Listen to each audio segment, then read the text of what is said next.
J'espère que vous allez bien, j'espère que vous vous portez bien. Nous terminons la fin du mois de juillet 2025 avec une bizarrerie, une extravagance et une absurdité que seule l'Algérie ou la nouvelle Algérie d'aujourd'hui peut produire, qui n'existe pas peut-être ailleurs. Il n'y a pas d'équivalent à certains comportements absurdes qu'on pourrait aujourd'hui estampiller Made in Algérie, parce que franchement, il y a quelques événements d'actualité algérienne qu'on on peut pas trouver des cas de similitude, très difficile en tout cas de trouver des cas de similitude ailleurs. Aujourd'hui, une militante algérienne, elle s'appelle Nassera Dutour, âgée de 70 ans, une figure très connue du militantisme en Algérie, parce qu'elle dirige le collectif des familles disparues en Algérie depuis très longtemps, depuis au moins elle s'est fait connaître au cours des années 90 ou pendant les années 2000 dans ce combat qui a été lancé par des centaines de familles, de mères notamment les mamans des enfants disparus durant la décennie noire, qui ont lancé un mouvement pour retrouver leurs proches qui ont été ou kidnappés, ou arrêtés, ou interpellés, ou embarqués par les services de sécurité au début des événements de la décennie noire, et qui n'ont jamais été retrouvés. Il n'y a jamais eu de chiffres exacts, on parle de plusieurs milliers, que chaque source avance des chiffres, 50 000, 40 000, 34 000, on n'a jamais eu de chiffres exacts. Donc, tous les chiffres qui ont été annoncés n'ont jamais été validés par aucune source officielle. Il n'y a pas eu d'enquête ni scientifique, ni journalistique, ni juridique pour retrouver ces personnes disparues. Ce sont, pour la plupart des cas, selon des sources sécuritaires et judiciaires depuis les années 90, des personnes qui ont été arrêtées et puis emmenées dans des centres d'interrogatoire, soupçonnées d'être des militants du Front islamique du salut, et certains ont été torturés, certains auraient décédé pendant les sévices qu'ils avaient subis. D'autres sources disent qu'ils ont été arrêtés et qu'ils se sont enfuis, ou ils ont rejoint le maquis. Après avoir rejoint le maquis, ils auraient été neutralisés et tués. On n'en a jamais su en tout cas la vérité. Nassera Dutour, en tout cas, son combat depuis des années, je dis bien depuis des années, cette femme, elle se bat. Son fils Amin fait partie de ces milliers d'enfants, de jeunes Algériens qui, au cours des années 90, ont disparu dans des conditions qui n'ont jamais été, je dis bien, jamais été élucidées. Nassera Dutour, nous a fait parvenir un communiqué. Puis nous l'avons appelé au téléphone pour nous expliquer, pour avoir tous les détails. Ce communiqué rapporte une information incroyable. Nassera Dutour refoulé d'Algérie par les autorités algériennes.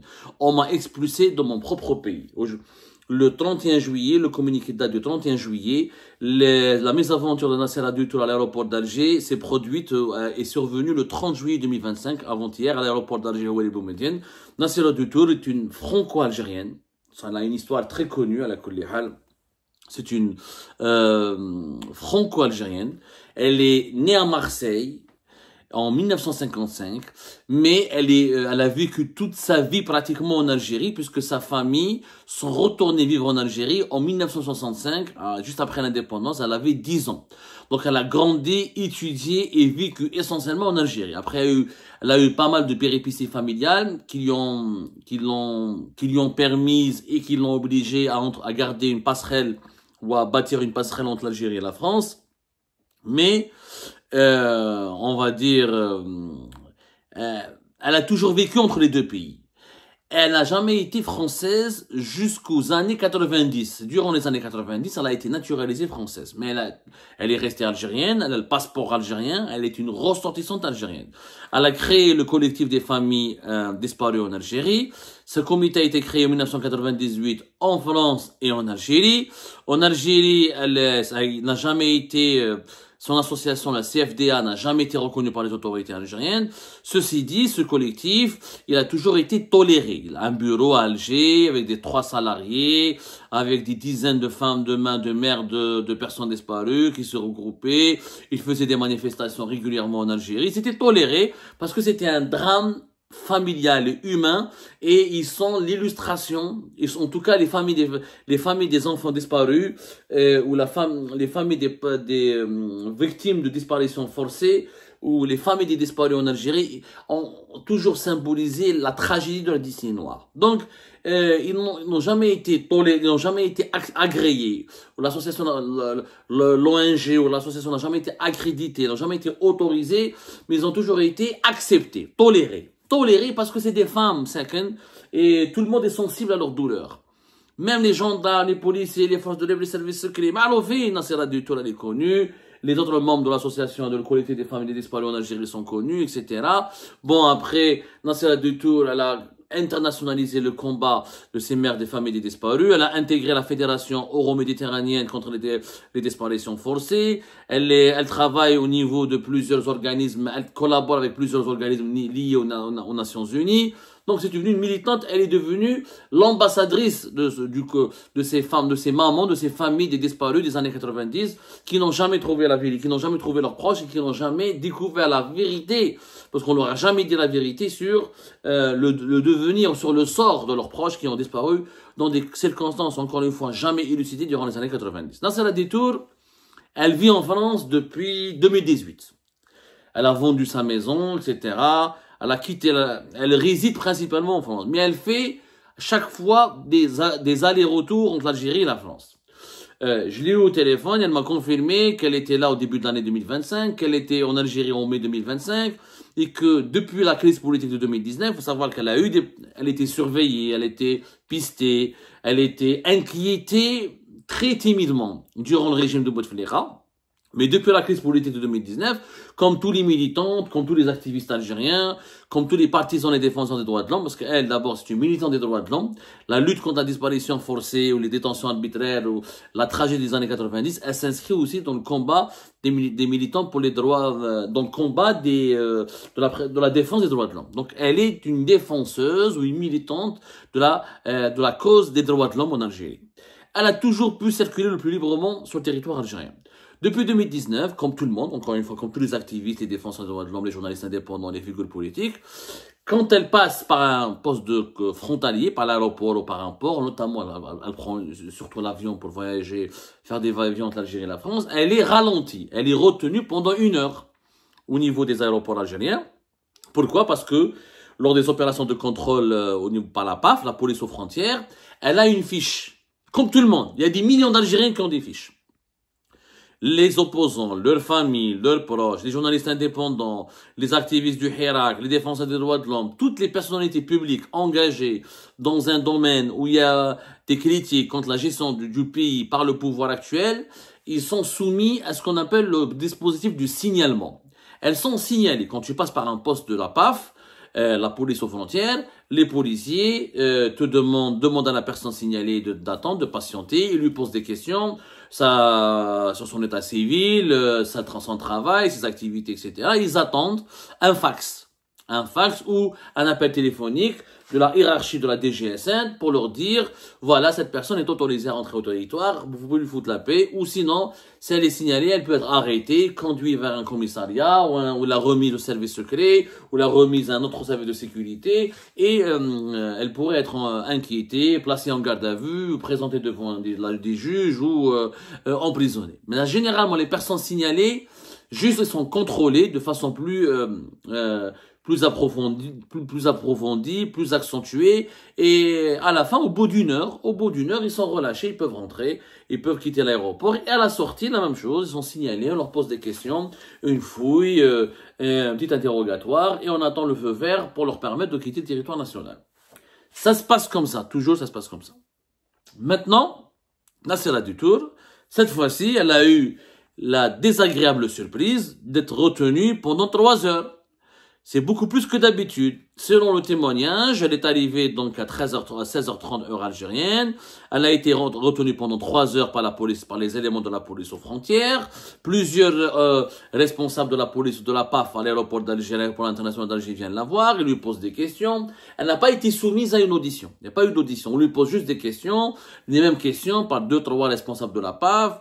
Ensuite, on lui dit d'attendre dans une salle d'attente. Ensuite, des personnes reviennent pour lui poser les mêmes questions pendant 3 heures.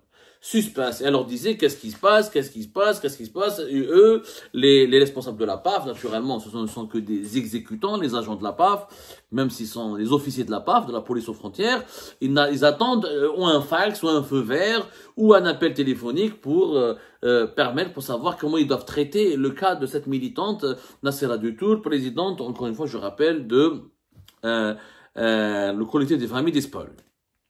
Donc, fondatrice et présidente de ce collectif. Donc, Nassera Détour, elle pensait que ça va durer, etc., que peut-être à la fin, il y a quelqu'un, l'officier, qui doit signer ou qui doit valider son entrée sur le territoire, n'est pas là, les périodes de congé, on sait jamais.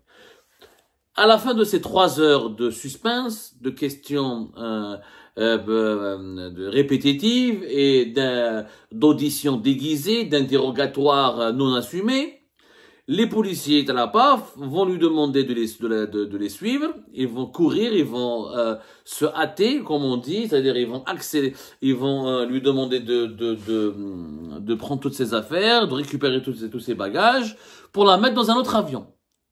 Dans un autre vol d'Air France. Elle est venue par Paris, ils l'ont expulsée. Ils lui ont remis un PV de refoulement.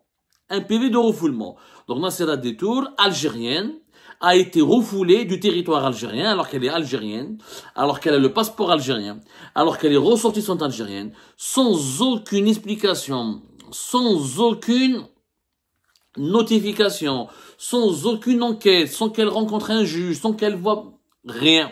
3 heures, que des policiers, que des officiers de la PAF, et elle a été directement refoulée du pays. C'est la deuxième affaire, après celle de Farid Alilet en avril 2024, le journaliste algérien. Lui, il n'est pas franco-algérien, il n'a pas la nationalité française, Farid Alilet, qui était à Jeune Afrique et qui a été refoulé. À la grande différence, enfin la seule différence, à la petite différence entre Farid Alilet et Nassera Détour, c'est que Farid Alilet, il a été auditionné pour ses articles, pour son travail, etc. Il a signé un PV. Il y a eu un PV. Nassera Détour, il n'y a pas eu de PV. Il y a eu un PV de refoulement. Il n'y a même pas eu d'audition. Yani, ils lui ont posé des questions verbalement sur ses activités. Oualèche, qu'est-ce que tu fais? Tu es président d'une ONG, c'est quoi voilà, mais des questions géniales. Mais vraiment pas de rien, pas une audition. Mais je sais pas, c'est pas comme le cas de Farid Alilet. Farid Alilet, rappelez-vous, en avril 2024, il a publié sur les réseaux sociaux, etc., son histoire, il a raconté sa mésaventure incroyable où il a été auditionné pendant plusieurs heures avant d'être conduit le lendemain dans un vol. Il a été expulsé. Il a été expulsé sans aucun motif, mais lui au moins il a été interrogé. Il a été auditionné à propos de son travail, à propos de son travail de journaliste. C'est pas le cas de Nassera Détour. Il n'y a pas eu d'audition. C'est-à-dire, il y a la police judiciaire, il n'y a pas eu des policiers ou des agents des services secrets qui lui ont demandé des questions précises, qui ont enquêté avec elle, ils n'ont pas fait de PV. Le seul PV qu'elle a, c'est un PV de refoulement. C'est ce qu'en tout cas, elle m'a assuré au téléphone quand je l'ai eu pour l'interroger. C'est un cas inédit, c'est le deuxième cas inédit, je ne vois pas d'équivalent à travers le monde. Aucun pays, aucun pays au monde n'expulse ses propres ressortissants. Je rappelle que l'article 49 de la Constitution algérienne, il dit ceci. Tout citoyen a le droit de choisir librement le lieu de sa résidence et de circuler librement sur le territoire national.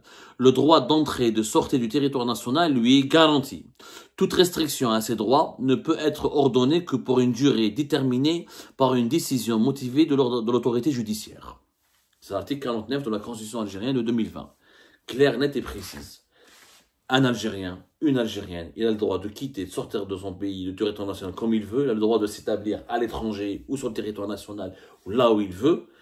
Personne ne doit entraver sa liberté de circulation, sauf s'il y a une autorité judiciaire qui, pour le besoin d'une enquête, s'il est soupçonné d'avoir commis un délit, un crime, ou là on peut le soumettre à une interdiction de quitter le pays. Mais il n'y a pas, on refoule pas un ressortissant, on refoule un étranger. Si Nassera Détour était uniquement française, oui. Mais là, elle avait passeport algérien. Elle est algérienne. Elle est algérienne depuis des décennies. Elle a 70 ans. Elle n'a pas 7 ans ou elle a 17 ans. C'est pas une jeune. Elle est algérienne. Donc, on n'a pas le droit de la refouler. C'est tout simplement illégal. Il n'y a que l'Algérie, c'est la deuxième fois qu'il le fait, avec ses propres ressortissants. Farid Alilet, avril 2024. Encore une fois, Nassera Détour, fin juillet 2025. C'est tout simplement une bavure, c'est un abus de pouvoir. Je dis bien et je le répète, c'est un abus de pouvoir. C'est totalement illégal. Totalement illégal. Il n'y a pas de débat là-dessus. Si, comment elle s'appelle, Nassera Détour, si elle est coupable d'un délit quelconque, ou d'un crime, ou si elle a outrepassé, si elle a porté atteinte à l'ordre public, ou si elle est soupçonnée d'avoir commis un délit ou un crime, elle aurait pu être placée sous enquête. On aurait pu l'arrêter à l'aéroport, l'emmener vers un poste de police, ou là vers les services de sécurité, soit la gendarmerie ou les services secrets, la soumettre à une enquête, l'interroger, la présenter devant un juge, lui notifier ses droits et ses devoirs, et lui expliquer, lui notifier la mise en accusation dont elle a fait l'objet. Ce n'est pas le cas. Gratuitement. Gratuitement. Elle le dit, le communiqué qu'elle a dès son arrivée au poste frontière à 16h30, Nassera Dutour a été retenu pendant 3 heures par la police et questionné avant d'être refoulé vers la France à bord du vol AF, Air France, 1455. Sans aucune justification. En violation flagrante des dispositions de l'article 455 de la Constitution algérienne et de la loi, c'est l'article 49, 55 c'était l'ancienne Constitution, il y a une erreur là, et la loi numéro 8-11 du 25 juin 2008 relative aux conditions d'entrée, de séjour et de circulation des étrangers en Algérie, un tel refoulement ne saurait être justifié. Nassera Dutour est algérien, de nationalité algérienne et ne représente aucune menace à l'ordre public. Elle se présente de manière régulière aux autorités frontalières. Il n'a fait l'objet d'aucune interdiction d'entrer sur le territoire national. Et encore une fois, on ne peut pas interdire à un Algérien d'entrer sur le territoire national. On peut lui interdire de sortir du territoire national. On ne peut pas lui interdire d'entrer. Il est algérien, il a le droit d'être resté en Algérie. On peut l'obliger à ne pas quitter l'Algérie. On peut le mettre en prison, on peut le juger, on peut l'interroger, on peut le mettre en examen, mais on ne peut pas lui interdire d'entrer dans son propre pays. Ça n'existe pas. Aucun pays au monde ne le fait avec ses propres ressortissants. C'est une grave bavure qui démontre quoi? Qui démontre que d'abord, c'est un pays de hors la loi. Il n'y a plus de loi en Algérie. Il n'y a plus de rationalité. Les abus prennent une dimension inédite. 3, et les policiers l'ont dit à Nassera Dutour, vous êtes président d'une ONG, Les ONG, les militants des droits de l'homme, leurs activités, leur engagement, leur combat, voire même leurs causes, ne sont plus tolérés en Algérie. On ne veut plus entendre parler des droits de l'homme, des libertés publiques et individuelles. Toutes les personnes qui touchent à ces domaines considérés comme interdits aujourd'hui et auxquels le régime algérien actuellement est allergique, elles ne sont pas les bienvenues en Algérie. C'est une bavure extrêmement grave. Extrêmement grave. Et encore une fois, ce qui est encore plus grave, l'Algérie est devenue un club privé. L'Algérie d'aujourd'hui est devenue un club privé. C'est les autorités qui décident qui peut rentrer en Algérie, qui peut sortir. L'Algérie a été privatisée. L'Algérie est devenue une entité privée. Il n'y a plus de droit. Il n'y a plus de constitution. Tu es algérien ou tu es algérienne, mais tu peux ne pas rentrer dans ton pays. Parce que des dirigeants ont décidé que tu es dangereuse pour le pays, tu n'es pas la bienvenue, tu es une personne indésirable, non grata, persona non grata comme dit dans le langage diplomatique, et tu es refoulé. Alors que tu es algérienne, ou tu es algérien. L'Algérie a été privatisée, là, c'est devenu un club privé. Je vois discothèque l'Algérie, on est discothèque. Discothèque, au lieu de chanter, on pleure. Voilà. Au lieu de nous faire danser, c'est une discothèque qui fait pleurer. C'est tout simplement grave et inédit et scandaleux. Et cette histoire ne manquera pas de faire couler beaucoup d'encre.